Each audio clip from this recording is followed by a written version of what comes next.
ورحمة الله وبركاته. الحمد لله الذي قال في القرآن المجيد: أطيعوا الله ورسوله.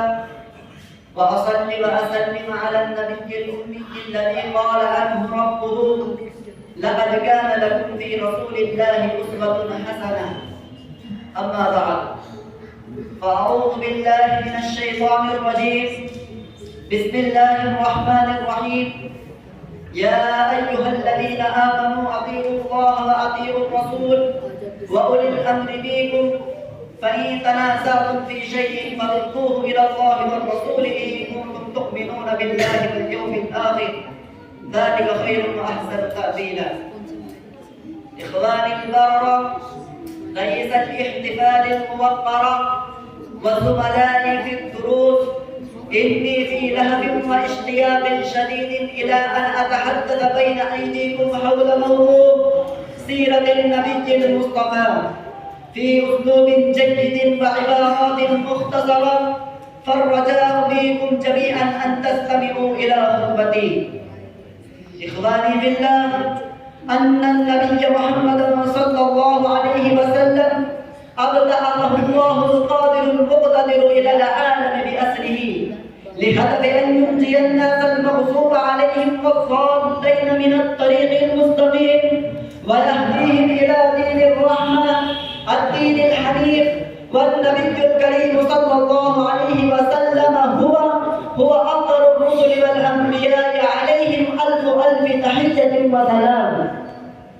تولد نبينا وحبيبنا محمد صلى الله عليه وسلم في مكة المكرمة الواقعة بالحجاز في سنة 570 بعد المسيحية، وكان والداه ينتسبان إلى بني هاشم من قبيلة قريش، وهي أفضل قبائل العرب في الموطن والمسكن، في المأكل والمشرب، في الرؤية والكفرة. ارتحل والده عبد الله بن عبد المطلب في ذمة الرحمن، والنبي صلى الله عليه وسلم كان في بطن أمه الحنون آمنة بنت وهب. وعندما بلغ النبي صلى الله عليه وسلم السادسة من عمره انتقلت أمه أيضا إلى رحمة الله، فقام عبد المطلب بن هاشم جده بكفالات النبي صلى الله عليه وسلم. ولما بلغ 8 أعوام من سنه انتقل جده عبد المطلب أيضا إلى رحمة الله بكفاله عم النبي الكريم أبو طالب. إن الرسول الأعظم اشتغل بالراعي والتجارة حينما كان شابا قويا، ولما بلغ 25 سنة من عمره تزوج بامرأة شهيرة في التجارة والمال، السيدة خديجة بنت خويلد رضي الله عنها وأرضاها. وكان النبي صلى الله عليه وسلم يتعبد ربه في غار حراء خارج مكة في كل عام شهرا كاملا.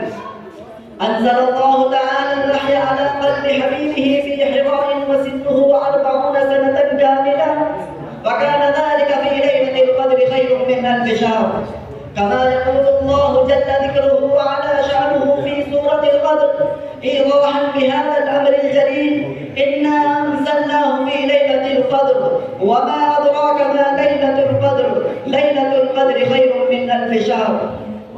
بعد هذا الوحي الرباني من الله تعالى بدأ النبي الكريم صلى الله عليه وسلم أن يدعو قريشا إلى دين الحق دين الإسلام، واستمر في دعوته أكثر من 10 أعوام.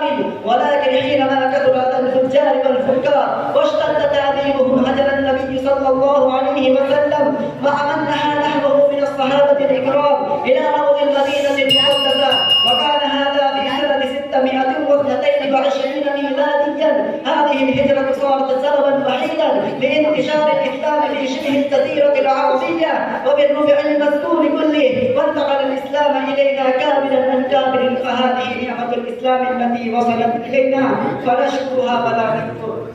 أكتفي بهذه الكلمات، والسلام عليكم.